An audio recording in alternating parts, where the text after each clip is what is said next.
आजकल social comparison इस हद तक जो है ना भर गया हुआ है कि अब जो कपल है वो लाइक सोशल मीडिया पे देख के ये फील करते हैं कि शायद हम हैप्पी जो है ना कपल नहीं है, हालांकि वही जो है ना रियलिटी होती है। लेकिन इतना कुछ ज़्यादा कंपैरिजन हो गया हुआ है, जेलसी और जो है ना इस तरह से आपस में लोगों को देख देख के हसद पैदा हो गया भाई यार उसके पास इस टाइप की ड्रेसिंग है, मेरे शौहर मेरे लिए जो है ना ये नहीं करता। इस टाइप की जो है ना माइंड में ख्यालात आ रहे हैं। इमोशनली वो जो है ना निगलेक्ट होते हैं। हस्बैंड जो है ना वो बिज़ी है, वाइफ जो है फील करती है फिर लोनली, स्मॉल गेस्चर जो है ना वो मिसिंग है, और emotional gap plus minor arguments graduate sign of wrong relationship. First, communication gap, openly feeling share ना करना। Second most important, neglect, emotionally unavailability, appreciation और सपोर्ट ख़त्म।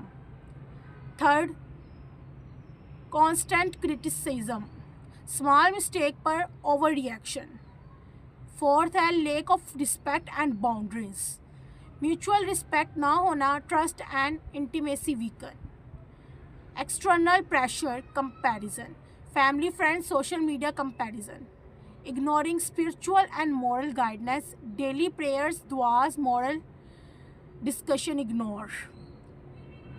Communication gap is equal to emotional gap and increasingly इसको further zoom करके देखा जाए तो communication gap is equal to emotional gap, neglect is equal to love and trust fat, external comparison is equal to jealousy plus dissatisfaction, criticism is equal to insecurity plus emotional distancing, ignoring guidance is equal to compassion love diminish.